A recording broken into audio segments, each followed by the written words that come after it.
The views and opinions expressed in this podcast are simply that, opinions. All are presumed innocent until proven otherwise in a court of law. Sensitive topics are discussed. Discretion is advised. You will hear evidence in this case of sudden, unexplained death. You will hear evidence that it is grief. I don't want to hide anything from you because if that could lead to finding my wife sooner, that's the most important thing. If I want to hurt my wife, I love my wife. It is a huge day in the murder trial of Brian Walshe, the defense case beginning in less than an hour. So what could we expect to happen in Dedham, Massachusetts? And we've got new developments in the death of teenager Celeste Rivas Hernandez. A grand jury now reportedly convening over the teen who was found dead inside of the trunk of singer David's Tesla. Plus, for the first time, Charlie Kirk's accused killer will be in court, appearing in person today. We're looking ahead to the hearing for defendant Tyler Robinson. And is Luigi Mangione a modern-day Robin Hood? The killing of United Healthcare CEO Brian Thompson has gripped the nation, and so has the accused assassin. This is part of our 12-day spotlight of holiday crimes. It's all coming up next for you right here on Opening Statements.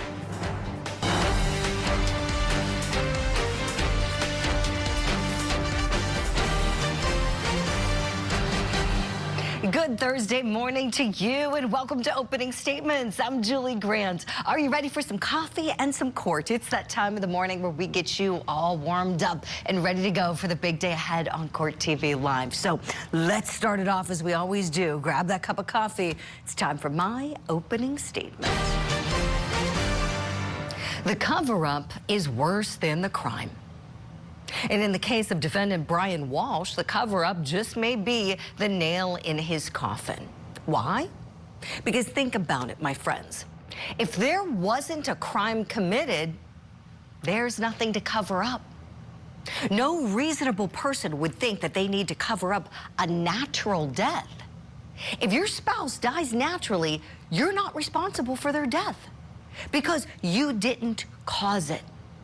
Even if you hated their guts because they were running around on you, those hateful feelings you have aren't a crime. You're not responsible. Now, in Anna Walsh's case, if she died naturally, as the defense says, hubby Brian, who owed nearly $500,000 in restitution for his federal fraud case, could collect on Anna's life insurance policies. Anna wouldn't need to disappear in order for him to collect that money. She wouldn't need to be cut up into pieces in order for him to collect that money. Her remains wouldn't need to be scattered around town in dumpsters in order for him to collect that money. And there would need to be no lies told whatsoever. Why? Because there is no crime. We know that Brian Walshe Googled how long for someone to be missing in order to inherit. We know that Anna wasn't really missing. We know that he knew she was dead. And if she died naturally, why isn't there a search on the kid's iPad about insurance payouts on natural death? Why isn't there any mention at all of natural death or sudden death in any of those Google searches? His Google searches are evidence of his cover-up. They also serve as evidence of his alleged commission of the crime of murder. Because there's no need for a cover-up if there was no crime. That's my opening statement on this Thursday. Let me know if you like it. Right now, it's time for your daily docket. There's no evidence that Regina Hicks was driving that vehicle. There's no evidence that Regina Hicks floated from the passenger seat, from the driver's seat to the passenger seat, which is what would have had to happen if she was going to commit suicide. Her relatives will also tell you, when they saw her that day, she was not suicidal. In Ohio, it is day 2 of the murder trial for defendant Paul Hicks. This guy is accused of murdering his wife, Regina, more than 20 years after her body was found inside of her car in a pond. Court's going to get underway at 9 a.m. Eastern time. In New Hampshire, we've got the sentencing expected for defendant Dustin Duran this morning at 10 a.m. He was found guilty of murdering the mother of his children. And in Utah, we've got Charlie Kirk's accused assassin in court in person for the first time. This motion review hearing is going to get underway today at 2 p.m. Eastern. We're going to talk more about that case coming up later this morning in our show. Right now, though, let's turn to your top story this Thursday morning. The defense case beginning shortly in the murder trial for Brian Walshe. Will he take the stand? What do you think? Here's what we can expect. We know that the defense is going to be calling a medical expert who is supposed to be explaining how a person with no medical pre-existing conditions could just suddenly die. And also on the defense witness list, but unlikely to be called, is former Massachusetts State Trooper Michael Proctor. The Commonwealth rested its case on Wednesday after calling 48 witnesses. The final witness was Alyssa Kirby, Anna Walsh's best friend, and she got emotional on the stand. Kirby, can you tell me what she was upset about?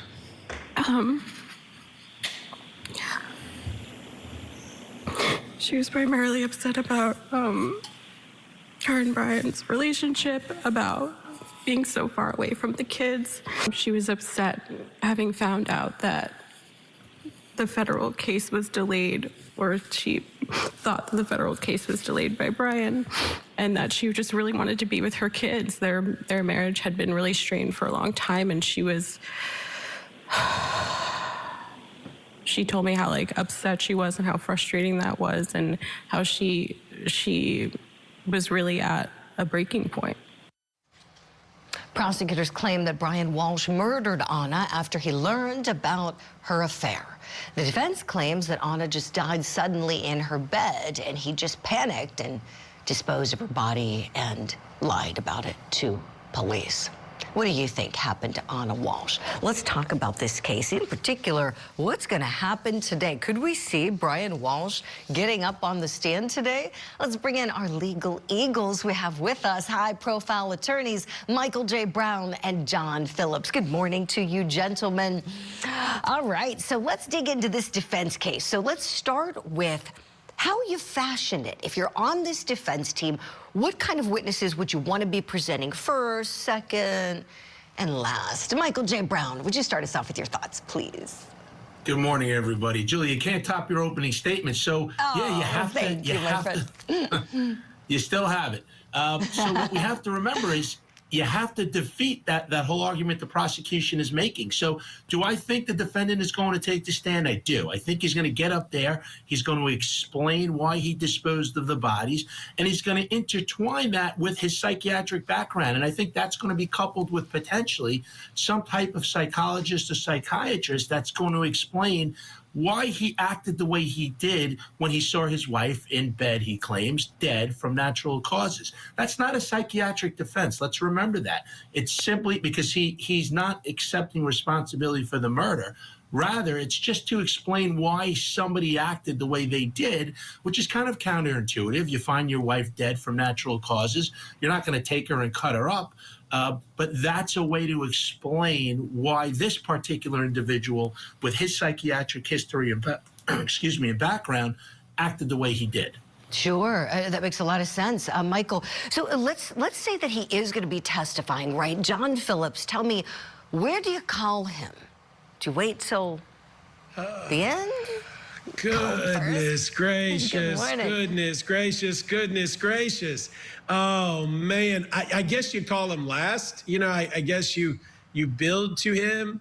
I just, look, when affairs happen, when cheating's happening, when you've got a couple that's tied to money, or in this case, you know, a criminal case and restitution, and all this mistrust happens and someone dies of natural causes, you don't destroy the evidence that would free you. That's what every juror sitting there is going to be like, okay, how are you going to get me over this burden? What of these 8 witnesses are you going to get me there? And are you really going to put Mr. Walshe up here to try to sell me that story? Because that ain't going to fly. So I guess you put him last, but I'm sitting here with, not to be flippant, but I'm sitting here with my popcorn bucket, Oh, for sure. waiting to see how they're going to do it. For sure. It's awful, awful. Mm-hmm. Yeah, it is. No, I know we all recognize what an awful case. And we've been talking about Anna Walsh. We've been remembering her as a victim for quite some time leading up to the trial. Our hearts break for those kids. Yes, John, but you're right. This is going to be like a train wreck you just can't look away from. Let's look at a portion of the cross from one of the big witnesses yesterday. John, you brought up something interesting. The prosecution's been leaning into the motive of her stepping out on their marriage. They brought in her lover as a witness. And then yesterday, the defense was making some insinuations with her former boss. Let's watch. During those conversations and your observations, Anna told you that Brian wasn't the jealous type. That's correct. And at some point, while Anna was working for you, she confessed that she had a crush on you.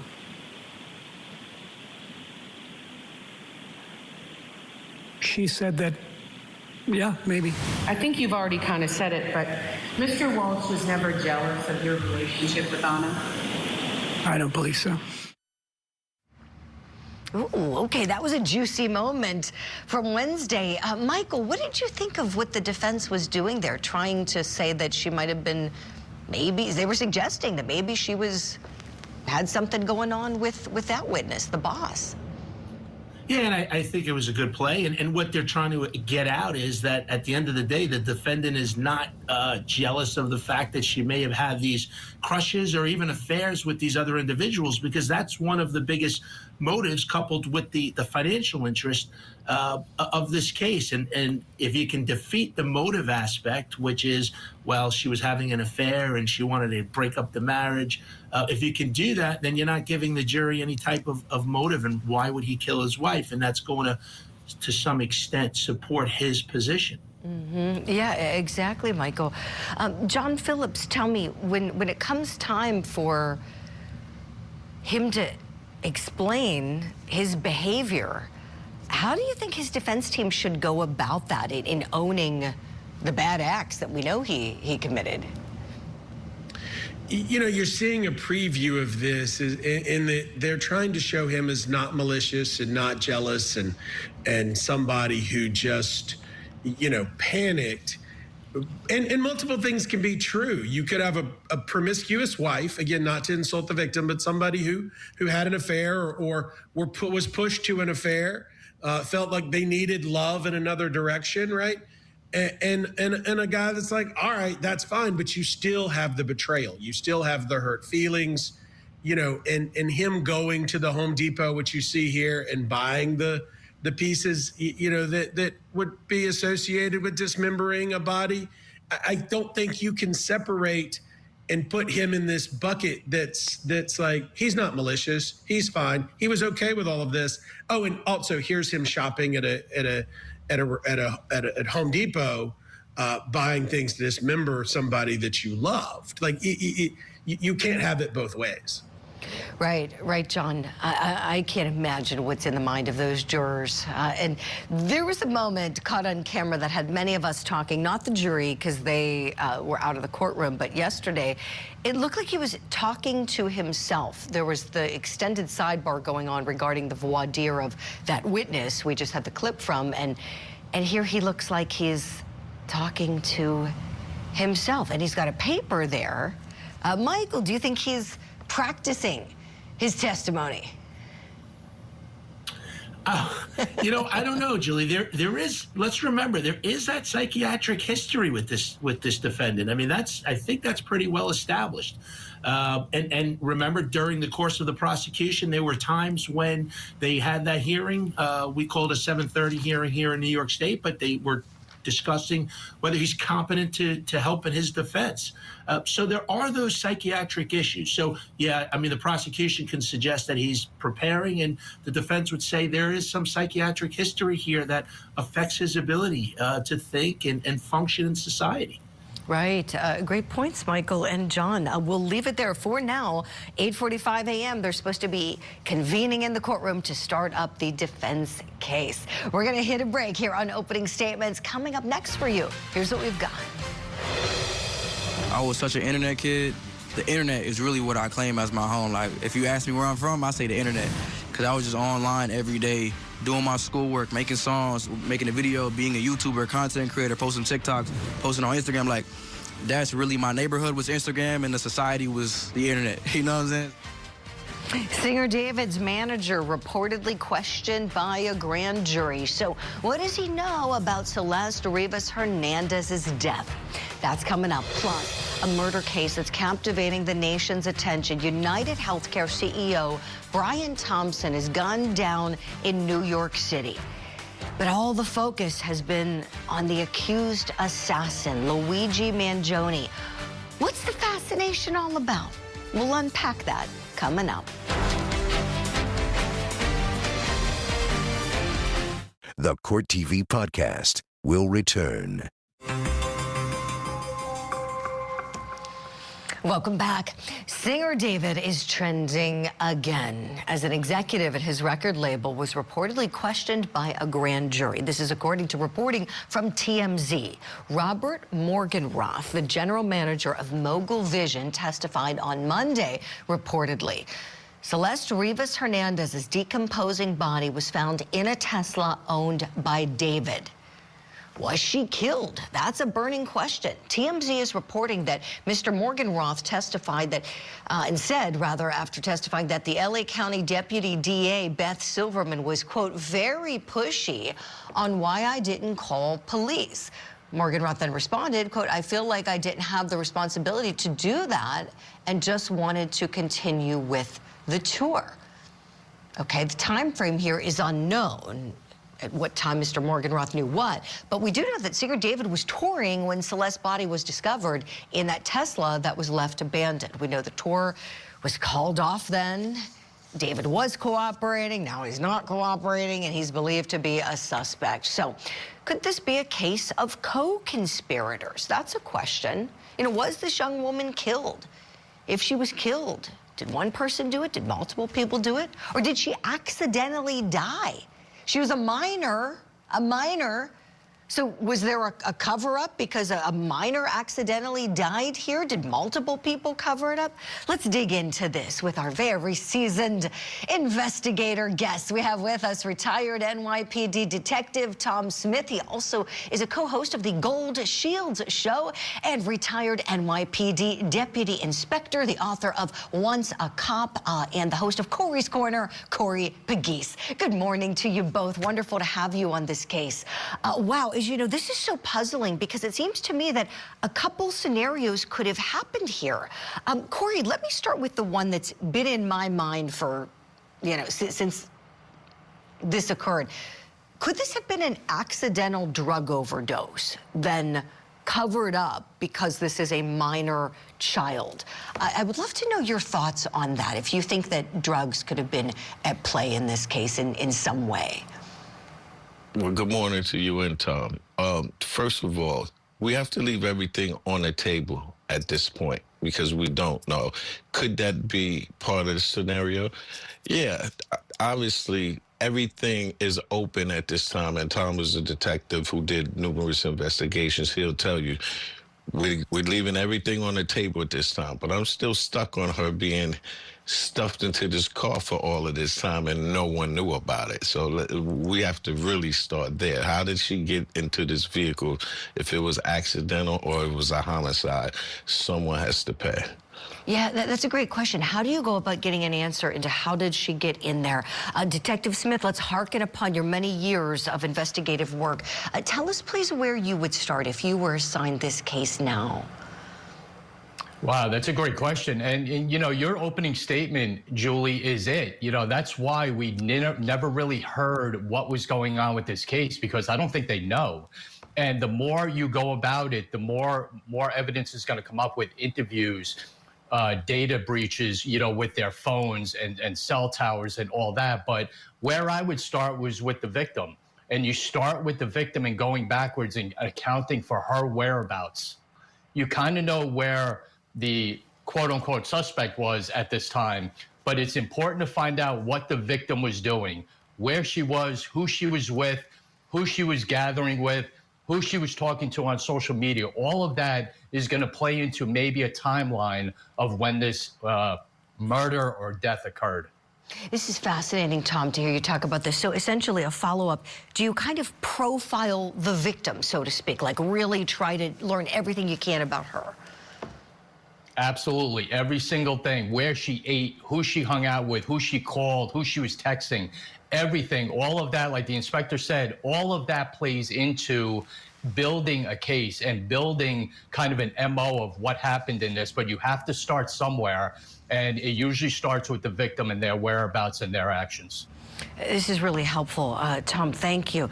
We know that things were tense in that grand jury room, according to TMZ reporting. We know that it was apparently a very intense situation, and we know that at least one witness, according to TMZ's reporting, was uncooperative. So uncooperative, as a matter of fact, the idea was floated that she could possibly be arrested, or he could be, oh, it's a she could be arrested. So prosecutors are considering a body attachment to ask the judge to force this female witness to testify for the grand jury. In Pennsylvania where I practice, it would be a material witness warrant, essentially is what it's called, where if somebody's unwilling to come in, you legally make them come in. The witness was a no-show, according to TMZ. It's unknown what this woman's connection is to the case. It's interesting to note that this woman is represented by the same attorney as that music label manager we were talking about, Robert Morgenroth. So that's David's manager, and he's represented by the same guy as this woman. All right. Let's talk about what other questions you both have with this investigation. Corey, I want to go back to you. What would you say is the biggest question you have right now after, you know, all these weeks have passed and we haven't heard a peep? Well, the biggest question I have, even in the beginning of the case, is we need to get David into a room with detectives like Tom to drill down. Why was this body inside of his vehicle, and what did he know about the individual, the deceased? Because it was in his vehicle, and it was, I believe, a whole week after we found the body, he continued to talk. But we do know that there was a connection between the two. I believe that there were some pictures of them.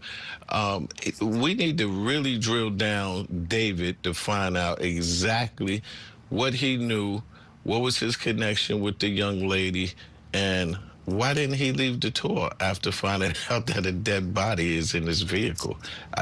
You know, that's baffling to me. Right. Corey, you're exactly right. Tom, let's explore that more. So, yes, there's been a lot of speculation, as Corey noted, with pictures of the two of them that seem to be the two of them together, speculation that they may have been romantically involved. But we know she's a minor child. She's also a runaway. She repeatedly would run away from her home, and that became problematic, as we've learned at Court TV.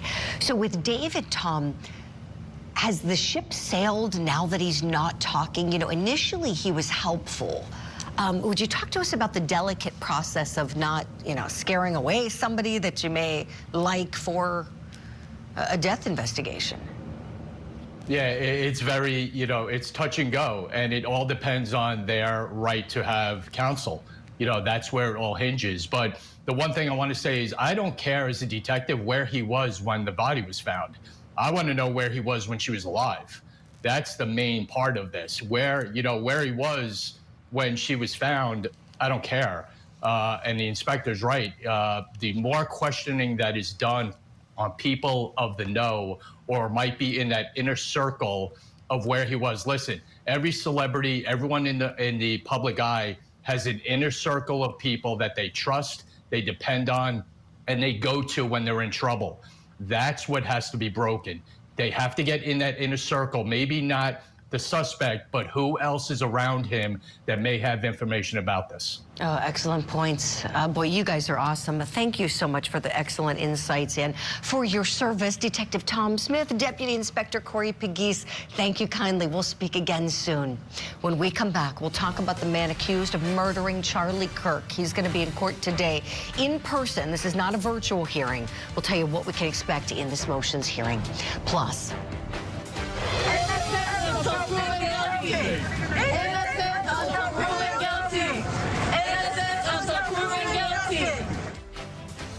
the support for Luigi Mangione could make you forget that he's accused of murdering a man just weeks before Christmas. We're discussing the parallels between Mangione, Robin Hood, and Jesse James. That's next on our 12 Days of Holiday Crimes.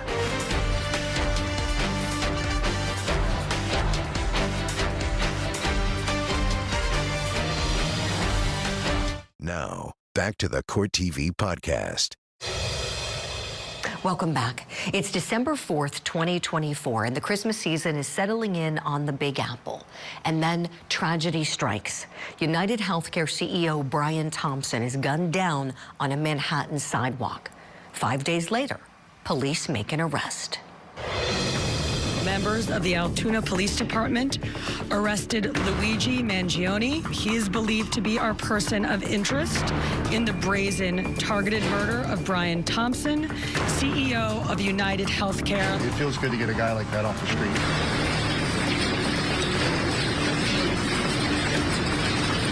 Luigi Mangione, the defendant, is charged with 1 count of murder in the first degree and 2 counts of murder in the second degree, including 1 count of murder in the second degree as an act of terrorism. Just released body camera footage shows Mangione's arrest at a Pennsylvania McDonald's, and it didn't take long for him to become a celebrity of sorts, with supporters, mostly women, attending his court hearings and strangers sending money to his commissary account. His GoFundMe raised more than $1 million before it was taken down. So what is it about this guy that's turned a murder case into such a circus?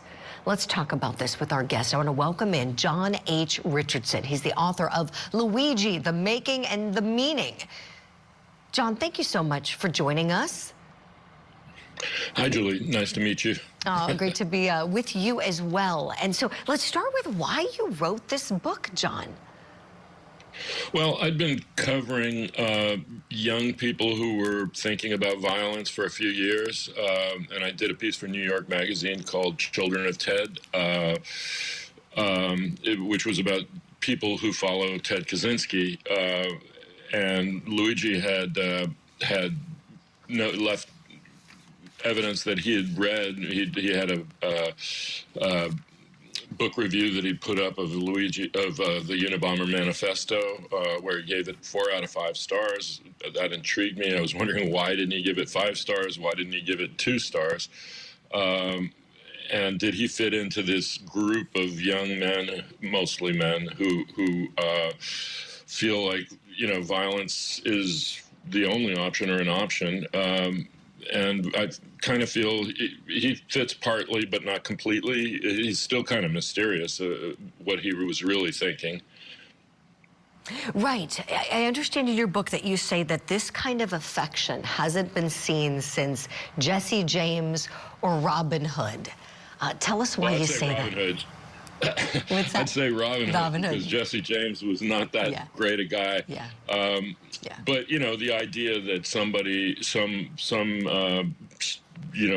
person from the people would rise up against the oppressors and share the food with the poor is a pretty ancient meme, and it goes back to the Middle Ages when people were losing their farms or losing access to public land and all of that, and they really started to rise up. And it sort of is tied into the American Revolution too. So it's a really old dream in a way that somebody would rob the rich and feed the poor. One of the mysterious things about this whole thing is that Ted Kaczynski is not a left-wing figure. Environmentalists and, people who believe that all men are brothers, left-wingers tend to not, whatever the current propaganda is, tend to not do that much violence, at least in the modern era. But, Luigi sort of is a in-between figure. He doesn't really seem to be left-wing or right-wing clearly at this point. There's, like I say, there's still an awful lot of things that are mysterious. As far as Kaczynski goes, though, he definitely, we didn't find out for 6 months, but he definitely rejected the idea of terrorism and said that he was a terrorist because he killed random people.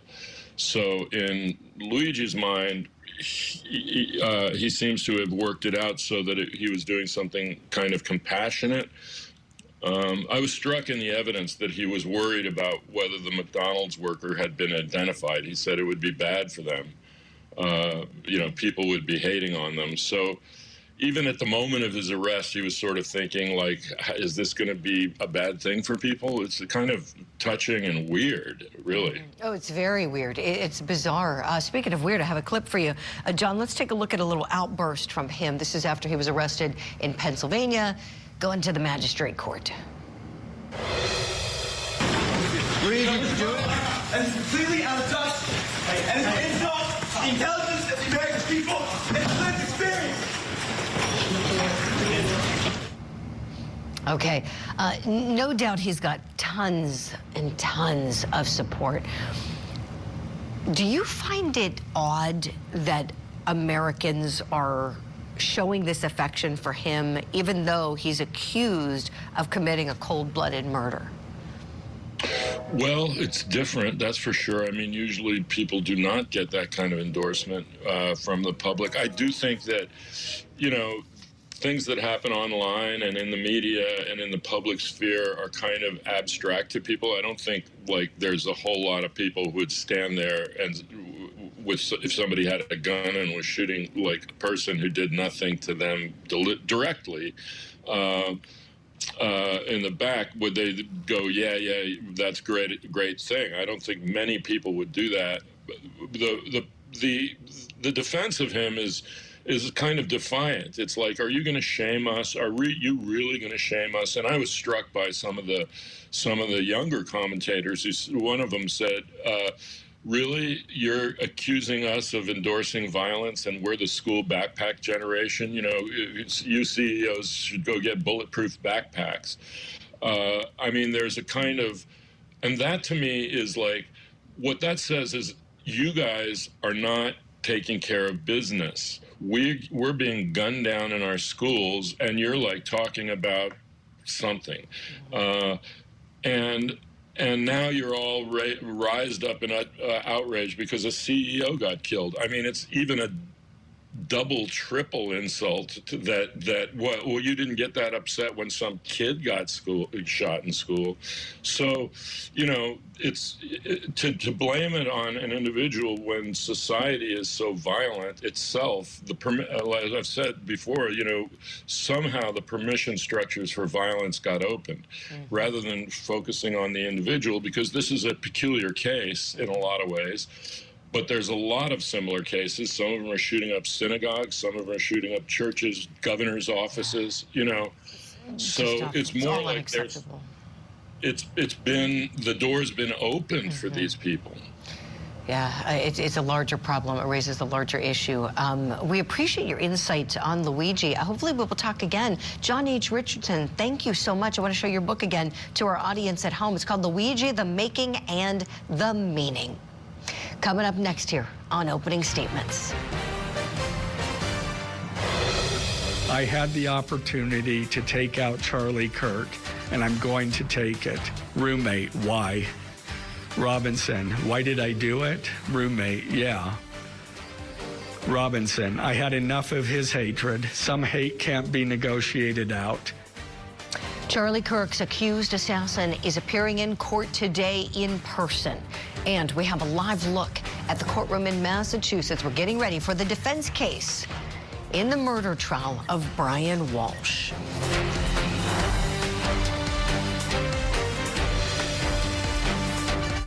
This is the Court TV Podcast.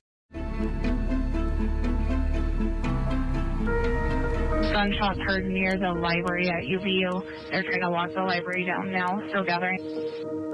Maybe the CS building is just east of the library. He's wearing jeans, black shirt, black mask, long rifle. We do have officers following the victim to Timothy Rapids Hospital. 418 copy. How many injured do we have? Just one person. The man accused in the assassination of conservative political activist Charlie Kirk is expected to appear in court today for the first time.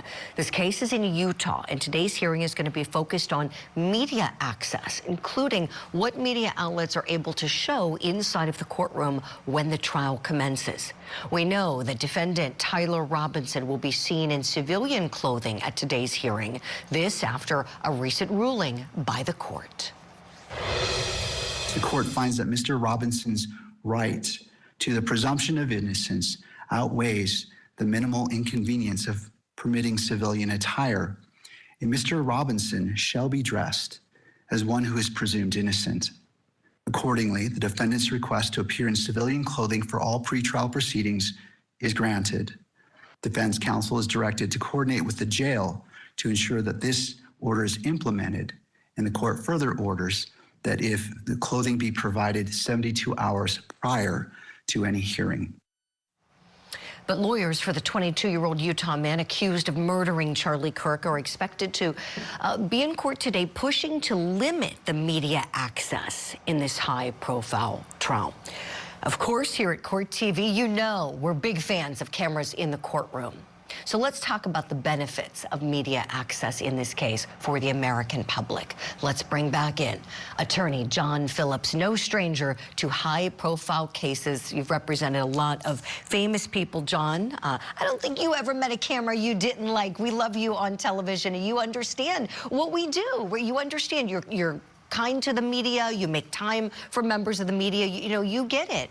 Talk to us, please, about some of the benefits you've seen in being open in the courtroom and allowing for the public to see every moment of a trial like this.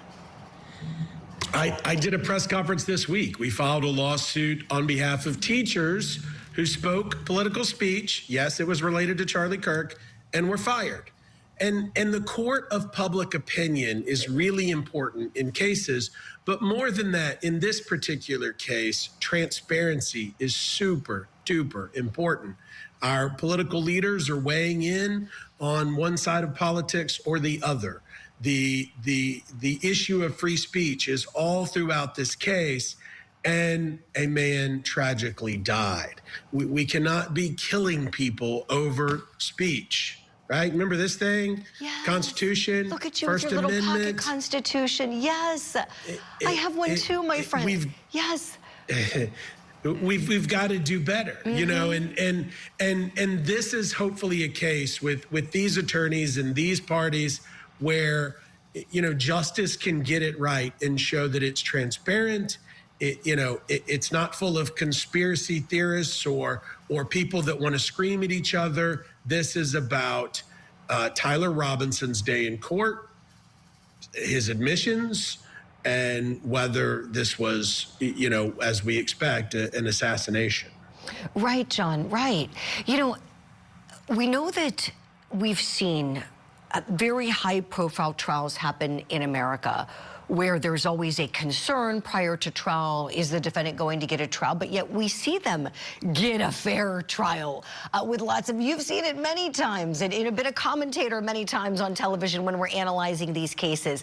Are the defense concerns valid here when we have history that's shown us that the media doesn't hinder someone's right to a fair trial? You know, as a criminal defendant, you always want a group of jurors that know as little. And this is one of those judgment cases. You know, the last segment you covered Luigi Mangione.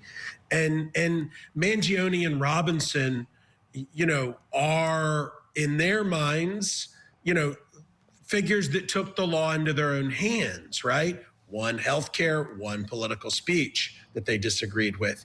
And in both cases, they become household names. I think Mangione is more of a household name now than Robinson.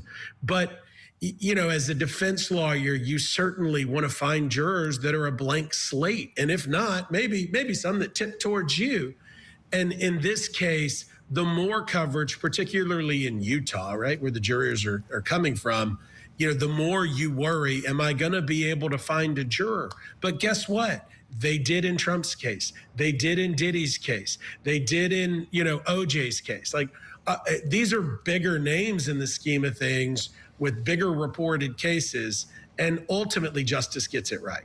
Great points, John. Great points. Thank you. Michael J. Brown joining us now. I want to take a look together at some of his defense team's concerns about how he may be viewed. So in their motion where they were asking for him to wear the street clothing, they also said, quote, in part, with each development in the case generating thousands of articles and comments online, the likelihood of potential jurors seeing and drawing conclusions regarding Mr. Robinson's guilt and or deserved punishment from obvious sign of pretrial incarceration will only increase. The repeated and ubiquitous display of Mr. Robinson in jail garb, shackles, and a suicide vest will undoubtedly be viewed by prospective jurors and will inevitably lead to prospective juror perception that he's guilty and deserving of death. Well, we know the court has corrected the issue with the clothing, so there's no concern anymore with that.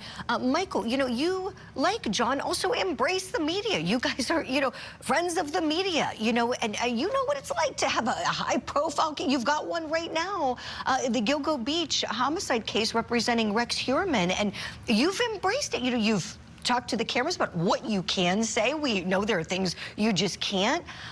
Tell me, what are some of the benefits to having media interest in a case? Well, Julie, you got to remember, in a lot of cases, the media keeps everybody honest. So having a public jury trial, for instance, is phenomenal, but you're limited to the 50, 100, 150 people in the courtroom. When the founders talked about a public jury trial, we didn't have television. But the ability to broadcast it to people who are interested in it, actually, that's your station is based on that, and I think that's what is important, and it's a public jury trial. So for defense attorneys, well, number one, it keeps everybody honest and on their toes, and also, you have a prosecution who spins the case a certain way. It gives us the opportunity to counteract that and get our position across to the media so that we can also set forth where we're going and our beliefs and our position. So it's important. Yeah, really excellent points you made, Michael, and thank you for that. And in broadcasting the trial, I mean, you both have done so much great analysis for us on so many cases.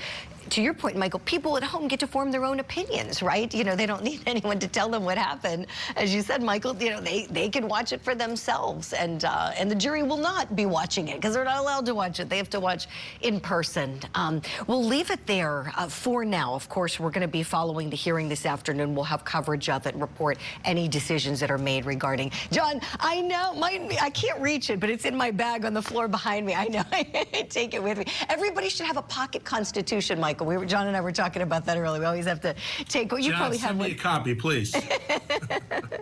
He will. Oh, well, you guys are the best. Thank you so much. Michael J. Brown, John Phillips, appreciate you. We'll see you soon. That's it for Opening Statement. That's all for this episode of Opening Statements, my friends. I'm your host, Julie Grant, and it's been great being with you. On this show, I am calling out any pants on fire moments in our big trials and true crime stories, and I want you to come along with me. Opening Statements is live every weekday morning at 8 a.m. Eastern on Court TV. Thank you for downloading this episode. Please subscribe, leave a review, and share it with your friends. You can watch past shows anytime you like on CourtTV.com.